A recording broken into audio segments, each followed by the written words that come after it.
Hello dear students, welcome back to LBS. Today I will take class of English and today I will explain chapter number 1, the fun they had that was remained half in last class. Today I will continue from there. In this chapter there are two main characters, Margie and Tommy, and the story is around the year 2157 यानी अभी से 137 year के बाद की story है। यहाँ पे मार्जी और टॉमी हैं जिनका वर्चुअल क्लासरूम है। वर्चुअल क्लासरूम मतलब उनके घर पे ही वो क्लास लेते हैं और क्लास है जो उनका टीचर है वो मैकेनिकल टीचर है, ठीक है ना, ह्यूमन बीइंग नहीं है। यहाँ पे जैसे कि आपको इमेज में दिख रहा है कि जो मार्जी है, ठीक है, कैसे वो क्लास ले रही है। जैसे टेलीविज़न स्क्रीन है जहाँ पे मैकेनिकल टीचर उनको टीच करता है, उनका एग्ज़ाम कंडक्ट करता है और इवेल्यूएट भी वही मशीन करती है, ठीक है। तो यहाँ पे जो मार्जी है, जो उनके पास जो बुक्स अवेलेबल हैं वो बुक है वो ई बुक है, ठीक है ना, जो उनके टेलीविज़न स्क्रीन पे ही अवेलेबल है। उन्होंने कभी प्रिंटेड बुक्स नहीं देखी क्योंकि उनके समय में कोई भी प्रिंटेड बुक अवेलेबल नहीं है। तो यहाँ पे टॉमी को है जो एक बुक मिलती है, ठीक है ना, और जो वो बुक है किसके बारे में, स्कूल के बारे में। तो यहाँ पे मार्जी है वो स्कूल से हेट करती थी। क्यों हेट करती थी? क्योंकि जिसका जियोग्राफी में उसका performance day by day bad होता जाता था, बहुत ही वर्स्ट होता जा रहा था, ठीक है। तो यहाँ पे वो पहले से तो वो नफरत करती थी, पहले से तो हेट करती थी, पर अभी जो जियोग्राफी का टेस्ट देती थी तो जिसकी वजह से उसके मार्क्स थे वो डे बाय डे कम होने लग गए थे, जिसकी वजह से उसकी मदर भी थोड़ी उस पर गुस्सा करती थी। तो यहाँ पे जो उसकी मदर है जो मैकेनिकल टीचर को ठीक करने के लिए उनको लगता है कि शायद तो मशीन में कुछ प्रॉब्लम हो सकती है जिसकी वजह से मार्जी के मार्क्स कम आए हो।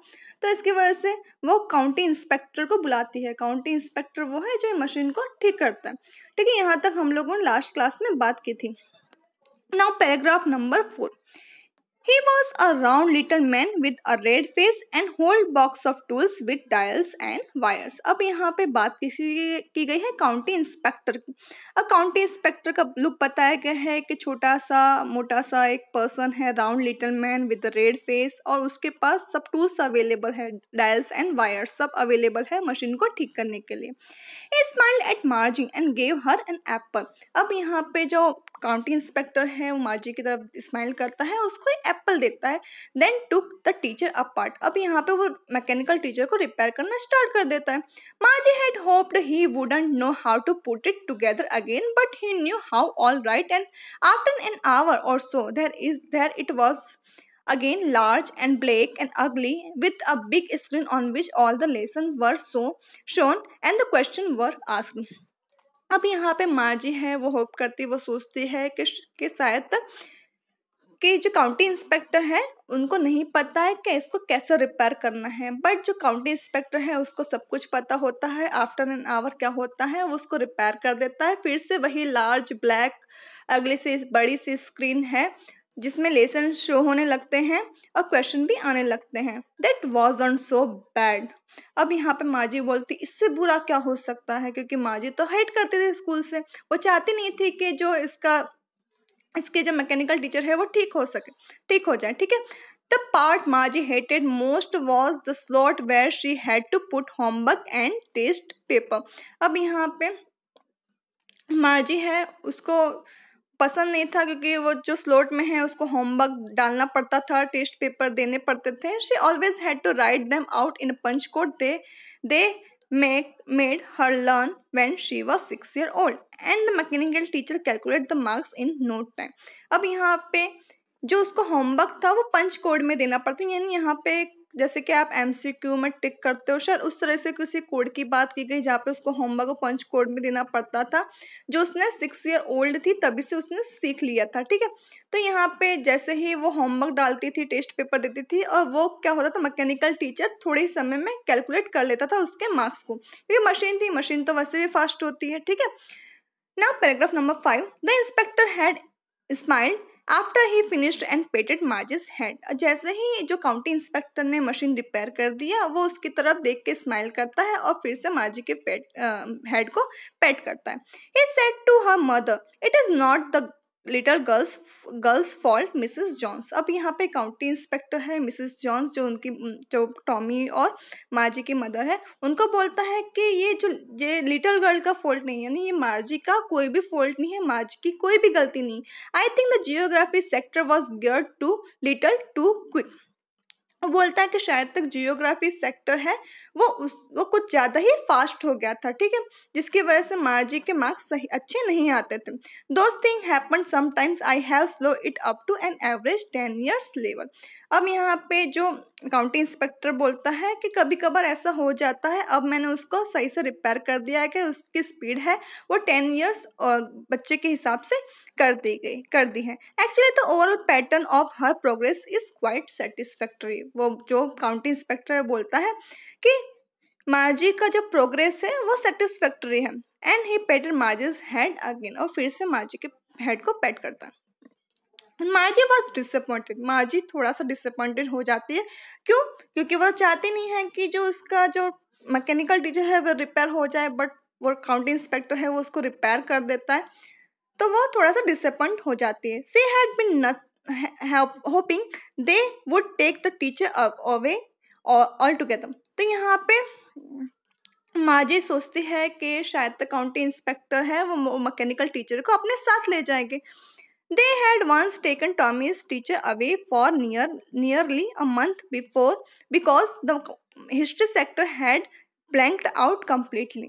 वो इसलिए सोचती है क्योंकि टॉमी का एक बार क्या हुआ था, जो हिस्ट्री सेक्टर है वो खराब हो गया था, जिसकी वजह से वो काउंटी इंस्पेक्टर उसको 1 month के लिए उसके टीचर को लेके गया था। तो वो ऐसा सोचती थी कि शायद तक ये जो काउंटी इंस्पेक्टर है मेरे भी मैकेनिकल टीचर को लेके चले जाए, ताकि जो उसको पढ़ाई से है थोड़े समय के लिए फ्रीडम मिल जाए, ठीक है। So she said to Tommy why would anyone write about school, ठीक है। तो इसके लिए वो टॉमी को बोलते हैं कि क्यों कोई स्कूल के बारे में लिख सकता है। Paragraph number 6, Tommy looked at her with very superior eyes. अब यहाँ पे टॉमी है जो मार्जी को सुपीरियर आइज से देखता है। Because it is not our kind of school stupid, this is all kind of school that they had hundreds and hundreds of years ago, he added loftily, pronouncing the word carefully, centuries ago.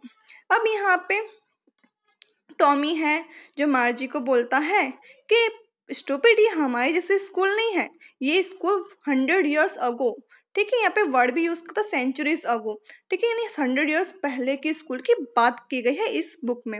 मार्जी was hurt, well I don't know what kind of school they had all that time ago. तो यहाँ पे मार्जी बोलती है कि मुझे नहीं पता उस समय कैसे स्कूल हुआ करती थी। She set the book over his shoulder for a while, then said anyway they had a teacher. यहाँ पे आपको इमेज दिख रही है जैसे मार्जी कैसे बैठी हुई है, ठीक है। तो वो थोड़ा सा देखती है बुक की तरफ, ठीक है, और वहाँ और देखती है और वहाँ पे लिखा हुआ था anyway they had a teacher. अब वहाँ पे यहाँ पे बोलती है, जो टॉमी है वो बोलता है कि उनका एक टीचर हुआ करता था। दे had a teacher, it was a man. और वो टीचर कौन हुआ करता था? वो मैन हुआ करता था। Sure they had a teacher but it wasn't a regular teacher, it was a man. अब यहाँ पे टॉमी हो बोलता है कि वो टीचर तो है बट वो रेगुलर टीचर नहीं है, नॉर्मल टीचर नहीं है, वो एक मैन है, ठीक है। A man, how could a man be a teacher? अब यहाँ पे मार्जी थोड़े सरप्राइज हो जाती है, कैसे एक मैन है वो टीचर हो सकता है। Well he just told the boys and girls things and gave them homework and asked them question.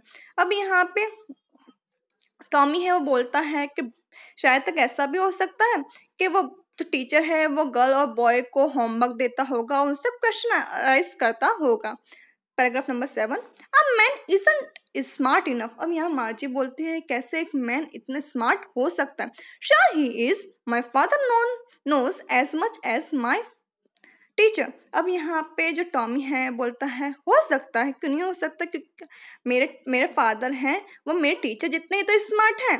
He know almost as much I betcha. Betcha मतलब किसी चीज़ के लिए श्योर होना, ठीक है ना। तो यहाँ बोलता है, वहाँ पे जो टॉमी है बोलता है कि हाँ मेरे पापा को तो बहुत, यानी मेरे पापा भी तो स्मार्ट हैं टीचर जितने, तो वो टीचर जो होगा, जो ह्यूमन टीचर होगा, वो भी उतना ही स्मार्ट होगा, मुझे इसकी श्योरिटी है। Margie wasn't prepare to dispute that.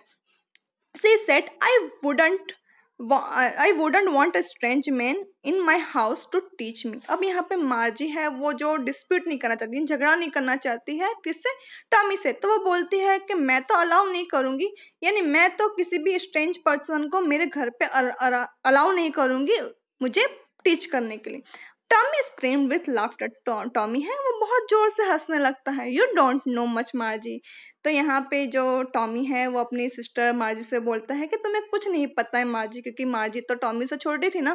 Teacher didn't live in the house, they had a special building and all the kids went there.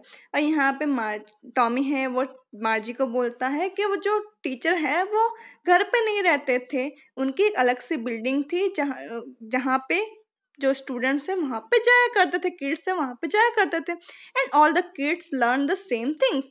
अब यहाँ पे मार्जी बोलती है कि क्या सब बच्चे एक ही जैसे चीज़ें पढ़ते थे, ठीक है। Sure if they were the same age. यहाँ पे जो टॉमी है वो बोलता है शायद तक जो सेम एज के बच्चे होंगे उनको उनके अकॉर्डिंग पढ़ाया जाता होगा, ठीक है। यहाँ पे हम ये पार्ट 2 कंप्लीट करते हैं। I will come with part 3। Okay, till now stay home and keep learning.